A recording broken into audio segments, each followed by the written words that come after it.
Ketika Nabi Musa ngaji sama Nabi Khidir, itu komplainnya Nabi Musa menjadi fikih yang luar biasa, kata kitab Ibnu Hajar al-Asqalani Fathul Bari. Ketika beliau ngaji sama Nabi Khidir, kemudian Nabi Khidir itu dipinjemin perahu sama masyarakat.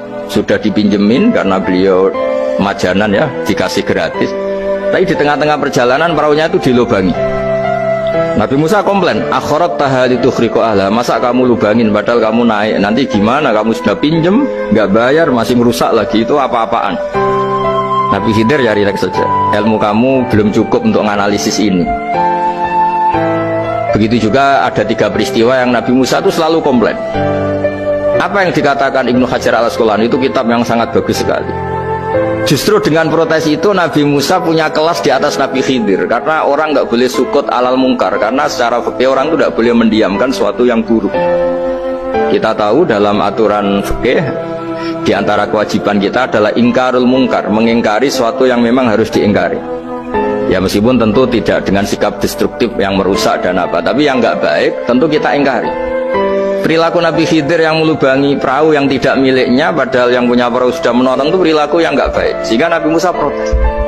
Justru protesnya Nabi Musa ini menjadikan beliau selalu di kelas fikih terbaik, yaitu ingkarul mungkar, mengingkari barang yang harus diingkari. Tapi tentu Nabi Khidir juga nggak salah, karena beliau punya perhitungan. Di depan nanti itu ada begal-begal, ada kekuatan yang nggak baik, yang selalu akan membegal perahu-perahu yang kondisinya sempurna. Nabi Khidir punya perhitungan, kalau ibarat mobil ini spionnya kok nggak dipecah, nggak diambil, itu termasuk mobil bagus, pasti digarong. Tapi gara-gara spionnya dipecah dulu sama Nabi Khidir, terus depannya dilumuri apa supaya agak menarik, ini selamat. Jadi perhitungannya Nabi Khidir, wa kana wara'uhum maliku ya'khudhu kulla safinatin ghusba. Di beberapa tafsir diartikan safinah ay sholihah, karena di depannya nanti akan ketemu orang-orang yang dolim yang selalu ngambil perahu-perahu yang bagus. Caranya gimana supaya perahu itu gak diambil? Ya karena mereka hanya ngambil yang bagus, ya dirusak dulu supaya gak bagus. Kalau ya gak bagus nanti lolos dari garong tadi, dari pengambilan secara dolim tadi. Jadi Nabi Khidir gak salah karena ada visi seperti itu. Nabi Musa protes juga gak salah karena memang tugasnya fikih itu ingkarul mungkar, mengingkari barang yang memang gak benar. Nah, di sini seperti yang dikatakan Gus Yassin, kita harus bisa ngelola perbedaan, ngelola beda sudut pandang dan sebagainya, sehingga kita selalu dapat nikmat Allah Ta'ala, wa allafa baina qulubihim, nikmat yang kita asik, kita hidup asik, nyaman.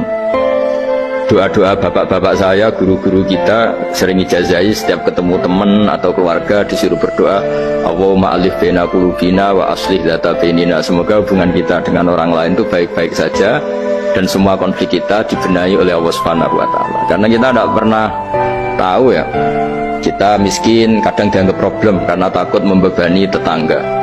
Tapi kita kaya juga kadang dianggap problem karena orang lain takut kalah dengan kita. Kita tidak pernah tahu cara pandang orang lain. Jadi kadang-kadang kita menang gitu, sama yang senang dikira kita pemikir serius gitu. Tapi sama yang nggak senang dikira kita merengut. Kita guyon, kata yang senang itu luar biasa, kita dianggap orang yang ceria. Bagi yang nggak senang dianggap arogan. Jadi kita tidak pernah bisa ngelola pikiran orang lain.